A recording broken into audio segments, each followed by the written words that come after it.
With just under 3 months in office, Joburg Mayor Thapelo Amad is out. He's set to face, or was set to face, a motion of no confidence today alongside the Speaker, Colleen Makubele. So all eyes have been on Amad since he took office following the ousting of Dr Mpho Phalatse. The good doctor joins us now via our video link for more on what's taken place and what a 24-hour it's been. Dr. Phalatse, it's great to have you on the program as always. Thanks for making time. So, just from the get-go, are you available to replace Thapelo Amad? I've always maintained, should an opportunity arise for me to go back into the mayor's office and continue the good work of the Joburg multi-party government, I will be available to do so. Has the DA communicated any kind of intention, if it were to have its way, to put you down as a candidate? I am the only FedEx-approved mayoral candidate for the city of Johannesburg. The party has not conducted any further processes to identify a different mayoral candidate since my ousting at the end of January. So I'm the only legitimate candidate that the party can put forward, and the party has communicated its intention to put forward my name on the 2nd of May when we re-elect a mayor. All right, so I suppose in the lead-up to that, it becomes a numbers game, right? In the last major development, it was the Patriotic Alliance that kind of threw a spanner in the works when they crossed floors, essentially compromising the multi-party coalition and giving credence to the government of local unity, is what it's called now.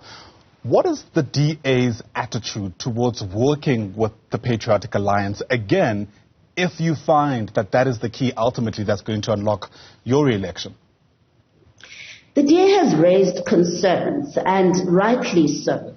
As you rightly state, it was the Patriotic Alliance that decided, in a very stable coalition that started at 140 seats out of 270, we were 4 seats in excess of the 136 that we need to be able to govern in a stable government. They decided to jump ship and go and join the ANC coalition, and that's what's led to the instability that we've seen in the city. Now, the Democratic Alliance is saying the only way they can work with the Patriotic Alliance is if they demonstrate a stronger commitment to the coalition, and not just a fleeting relationship where 3 months down the line they could do the same thing that they did in January, as we saw. I don't think that's an unreasonable expectation by the Democratic Alliance, considering the many concerns that are raised by voters, that are raised by all South Africans as to whether or not coalitions work.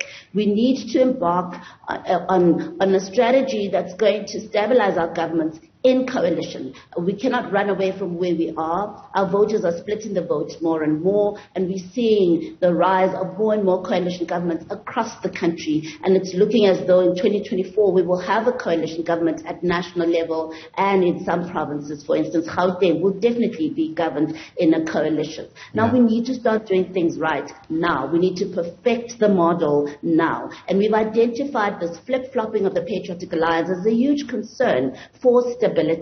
And that's something that we would like to be able to address proactively. Yeah, and what does that look like? You speak about demonstrating a strong commitment. Sounds great, but practically speaking, what does that mean? Well, what the Democratic Alliance is saying is if the Patriotic Alliance is serious about unseating the ANC, it's got to show its commitment nationwide. So there are areas in the country where the Patriotic Alliance is in bed with the ANC. Yet in the city of Johannesburg, they're saying they want to unseat the ANC. The Democratic Alliance is working on a strategy where in 2024, a number of parties can work together to unseat the ANC. But that strategy needs to unfold now. And what the DA is saying is the PA must show its commitment by severing all ties with the ANC in other parts of the country where they govern with the ANC, becoming part of an alliance that will grow and demonstrate that coalitions can actually work, and get the confidence of the electorate to be on our side and on the side of an alternative government come 2024. Sure. Is that a fair ask, though?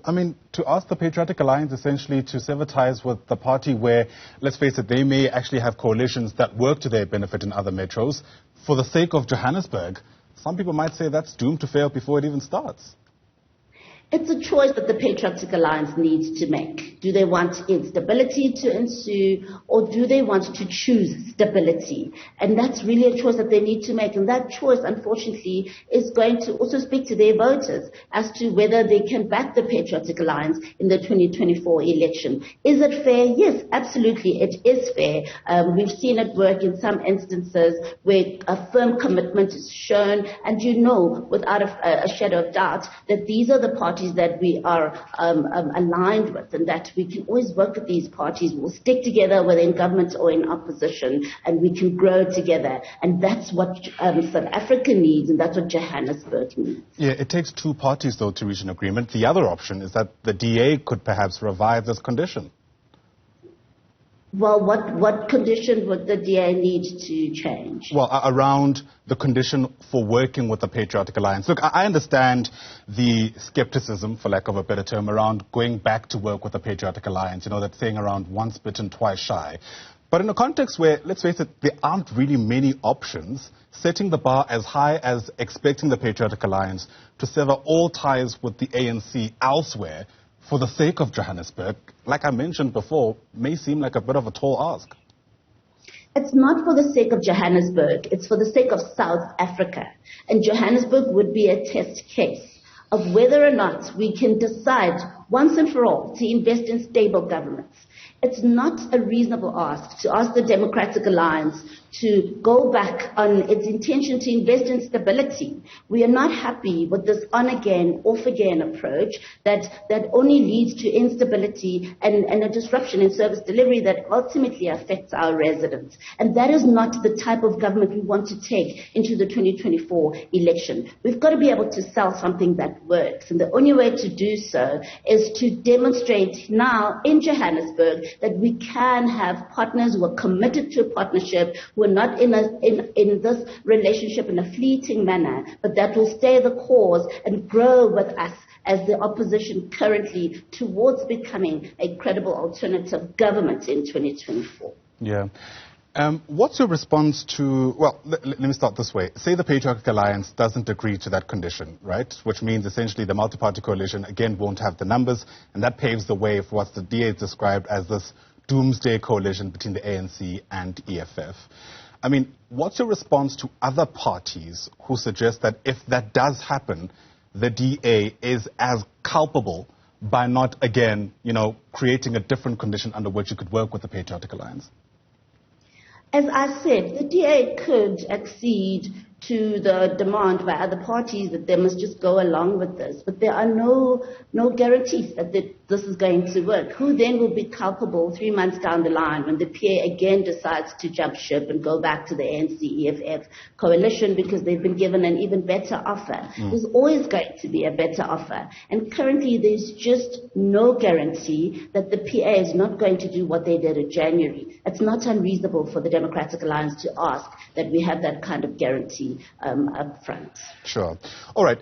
There's also going to be a lot of concern, of course, from residents of Johannesburg who are just watching the turnstile continue. Again, there's going to be some kind of, call it disillusionment from voters if what we've seen take place, continues into 2024. And I'm sure that doesn't bode well for politics in general. When all the mudslinging is done, the negotiations, etc., councillors and ultimately those who take up positions at provincial and national level need to have a strong mandate from people who believe that politics actually works.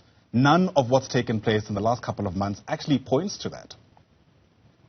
You're absolutely right. I sympathize with our residents in Johannesburg. They've been through a lot.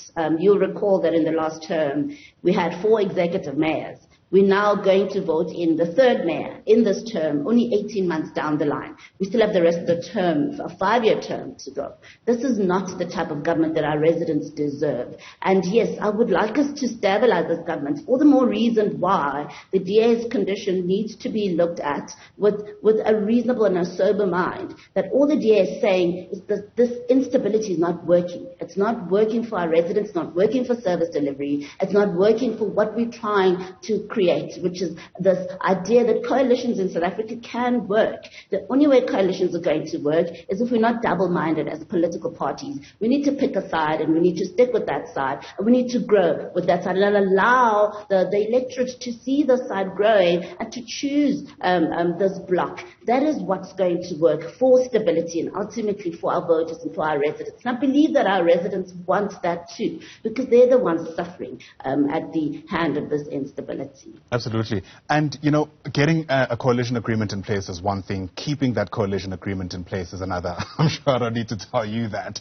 The obvious question then becomes, if you were to be re-elected, how are you going to do things differently so that you at least avoid the pitfalls that you now know actually exist?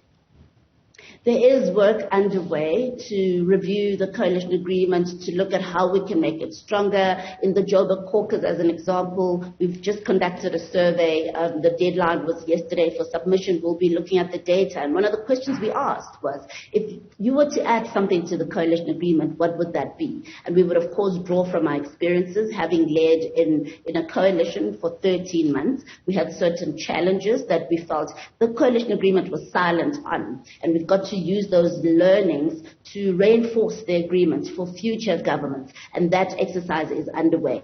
But you'll also be aware that at a national level, the Democratic Alliance has tabled bills that seek to strengthen coalitions by stabilizing governments that are governed in coalition. And there's several things that are being proposed. One of them is thresholds. One of them is that there needs to be an independent registrar of coalition governments and so on, and that coalition agreements must be submitted, and that there must be strengthened accountability. These are just some of the suggestions that the Democratic Alliance has put forward, and hopefully with support from other parties at a national level, these can be adopted, and it would be, again, an investment in stabilizing our governments, particularly in 2024. Yeah, it's interesting you speak about 2024 because we know that the ANC is having kind of parallel discussions about the same thing.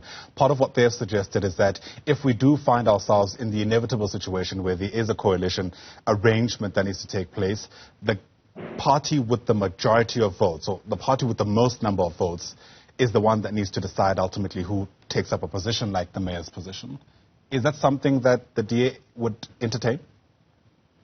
Well, if you look at how we conducted our coalition in 2021, we learned from 2016 mistakes, where we had a coalition in 2016 in Johannesburg that only lasted for 3 years. There were lots of challenges there. Now, that gave rise to the coalition agreements that we saw, and those were actually made public in 2021. What we did then is, yes, we looked at the number of seats that each party was bringing to the table. What the Democratic Alliance insisted on was that the party with the highest number of seats be given the mayorship. But in terms of the rest of the positions, yes, there were negotiations and there was give and take on everybody's part, and in the end we ended up with what we ended up with. But as you can see, there was discontent from some parties, where you had COPE with 1 seat wanting an MMC position. Initially they were told, no, you can't have an MMC position with 1 seat when you've got 3-seat, 4-seat parties without an MMC position. But COPE still got the chair of chairs position, but that was not enough, was it? We saw the very same councillor again become an instigator in destabilizing the government, because they wanted the speaker's position, which they ultimately got as soon as another opposition was able to offer them that. And that is where the horse trading becomes such a liability, and that's where self-interest gets in the way of what is right and what is right for our residents and our voters ultimately. Yeah, you know, we're told that coalitions are a sign that our democracy is maturing. Hopefully, it'll also usher in a matured kind of politicking that takes place, especially when you consider what's at stake. Dr Mpho Phalatse, thanks for speaking to us. Appreciate your time this morning. She, of course, is the former City of Johannesburg Mayor.